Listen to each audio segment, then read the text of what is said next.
Hello साथियों, नमस्कार। Welcome to G Chills. मैं हूं रजत। आज के जियोपॉलिटिक्स में इलाके पर काबू पाने के दो तरीके हैं: हमला करके कब्जा करना या ऐसी सरकार बनाना जो पूरी तरह आपके इशारे पर चले। अमेरिका ने बांग्लादेश में यही किया।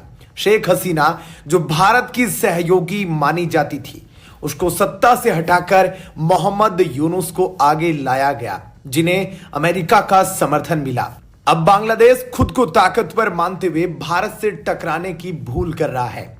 अगर युद्ध हुआ तो भारत न केवल बांग्लादेश को हरा सकता है, बल्कि चिकन नेक कॉरिडोर का विस्तार करके अपने पूर्वोत्तर इलाकों को मजबूत कर सकता है। यह स्थिति वैसी ही होगी जैसे रूस ने यूक्रेन में की। भारत और रूस का गठजोड़ साफ संकेत देता है कि अगर बांग्लादेश की साजिशें जारी रही तो उसे आर्थिक और राजनीतिक तबाही झेलनी पड़ेगी। अमेरिका की चौधराहट भारत के मजबूत कदमों के सामने टिक नहीं पाएगी। सबसे चौंकाने वाली बात यह है कि दुनिया के राजनीतिक नक्शे पर एक नई ध्रुवीयता उभर रही है, जिसमें चीन, अमेरिका, बांग्लादेश, तुर्की और पाकिस्तान मिलकर भारत के खिलाफ एक बड़ा रणनीतिक गठबंधन तैयार कर रहे हैं। बांग्लादेश ने हाल ही में तुर्की से बायरेक्टर TB2 ड्रोन खरीदे हैं और उन्हें भारत के सीमाई इलाकों में तैनात किया है। ये ड्रोन निगरानी के साथ साथ हमला करने में भी सक्षम है। पाकिस्तान की भूमिका इस गठबंधन में सबसे खतरनाक है।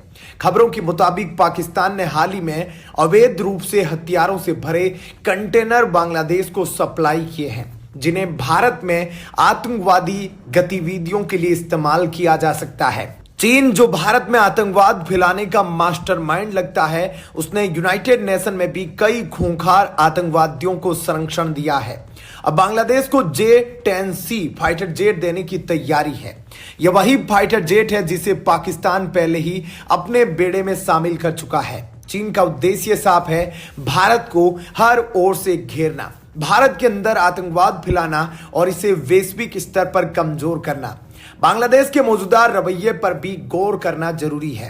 यह वही बांग्लादेश है जिसे भारत ने 1971 में पाकिस्तान के चंगुल से आजाद कराया था, लेकिन आज यह देश भारत के विरोधी गुटों के साथ खड़ा दिखाई दे रहा है। एक और नोट करने वाली बात यह है कि तुर्की और पाकिस्तान के बीच पहले से ही मजबूत सैन्य सहयोग है और अब बांग्लादेश को इस गुट में शामिल करना भारत के लिए और मुश्किलें खड़ी कर सकता है।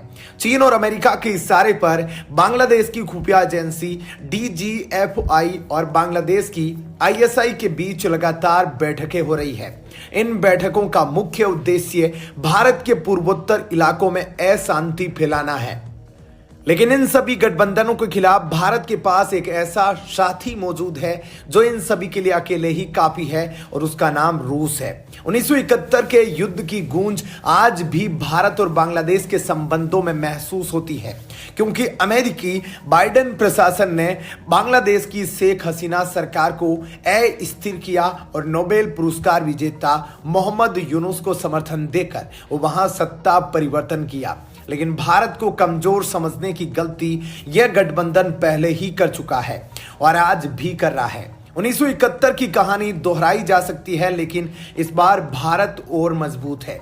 रूस, जो हमेशा भारत का रणनीतिक साझेदार रहा है, उसने भारत को न केवल तेल की आपूर्ति जारी रखी है, बल्कि S-400 मिसाइल सिस्टम समय से पहले देने का वादा किया है। हाल ही में रूस ने INS तुसील भारत को सौंपा है और अब सुखोई Su-57 के 2 सीट वाले विशेष संस्करण का निर्माण भारत में करने का भी प्रस्ताव दिया है।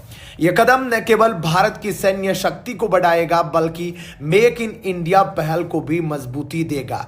1971 में भारत ने न केवल पाकिस्तान को हराया था, बल्कि बांग्लादेश को आजाद कर एक नई सरकार स्थापित की थी। अगर बांग्लादेश आज भारत विरोधी ताकतों के साथ खड़ा होता है तो यह साफ है कि उसे एक और भयानक पराजय का सामना करना पड़ेगा। रूस के साथ साथ फ्रांस और इजराइल जैसे देश भी भारत के साथ खड़े हैं। इजराइल की सैन्य तकनीक और फ्रांस के राफेल फाइटर जेट पहले ही भारत की ताकत को बढ़ा चुके हैं। ऐसे में अगर यह गठबंधन भारत को घेरने की कोशिश करता है तो भारत एक बार फिर से यह साबित करेगा कि उसकी सैन्य और कूटनीतिक ताकत अजेय है। अब बात अमेरिका की करें तो उसका यह कदम दक्षिण एशिया में अशांति फैलाने की एक कोशिश है।